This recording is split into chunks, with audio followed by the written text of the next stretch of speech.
Hi there, welcome back to the Dukascopy TV studio. I'm Ben Jones. Alongside me to discuss the vast amounts of money in sport is Christopher Hill from Krisken Management. Christopher, thank you very much for joining us. Thank you for having me. So, obviously, when we look at some of the elite stars in our most popular sports like basketball, football, golf and Formula One as well, they're paid huge amounts of money. But how much of this do they actually see?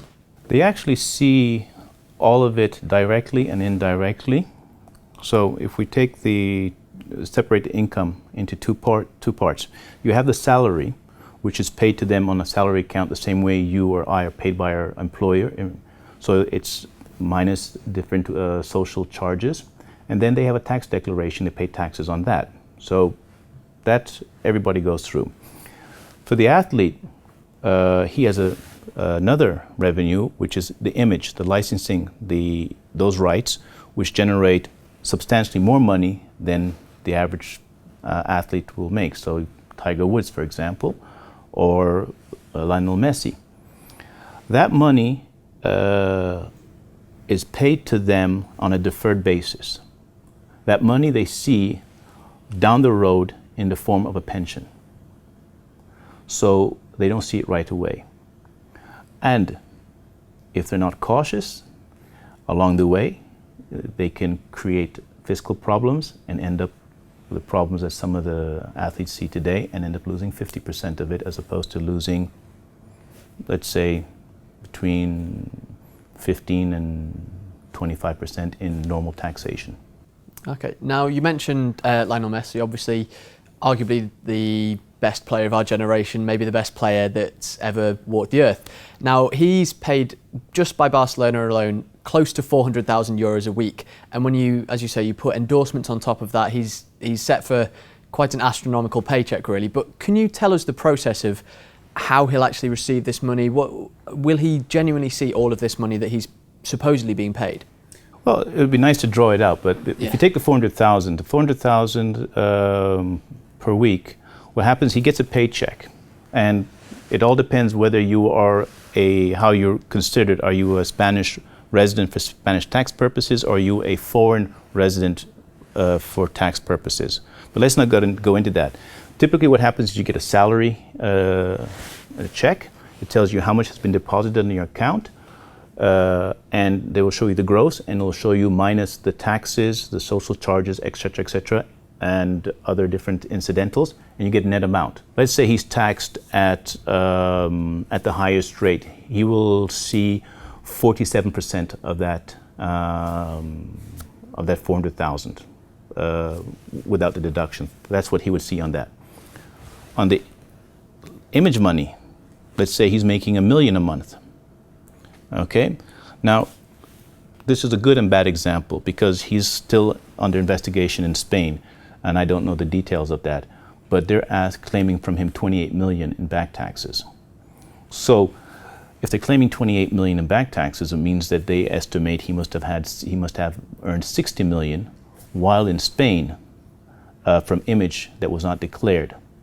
So which means that he probably saw 90% of that 60 million, and now the tax authorities are saying, well, you should have not earned that in your name as an image contract. It should have been put into a proper structure, and for that we're going to charge you taxes as a Spanish tax resident. So that's where it becomes rather complex. So the image money or the marketing money that these players do make, they can earn anywhere between 80 to 50% of the total value. Okay. Now, sticking with football, obviously it's transfer season at the moment. We keep on seeing the prices of players grow. We had obviously record with Gareth Bale last year, 89 million.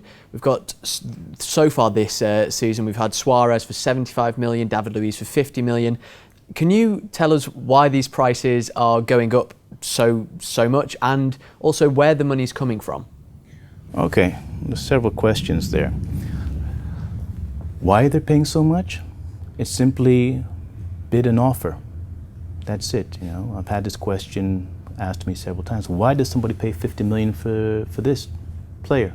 Well, the owner of the club and the GM and the coach like the player and believe that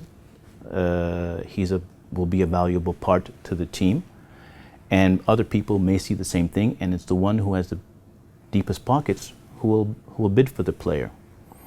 So that's how the prices are typically dictated. And these prices are already set in motion from the age the players are 17, 18, 19. So they have an estimated value going forward. So that's how these prices are dictated. How is this money then distributed? Well, one club says, David Luiz, 50 million. Okay, then we pay Chelsea 50 million. Paris Saint-Germain pays 50 million. Now, Chelsea receives the 50 million.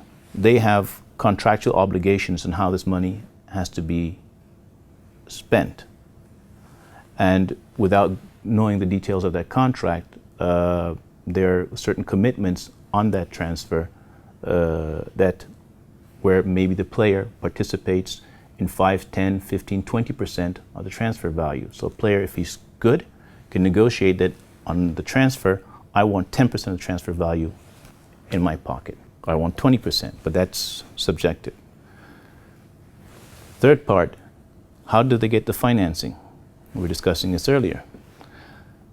Well, if you're a big name club, you can go to the bank and say, I'm Real Madrid, I'm good for the money, lend it to me, and you as my banker, because we have the clients, players with them having their money with you, because we do real estate with you, etc., etc., you need to lend us money. And so that's how they finance it, one way.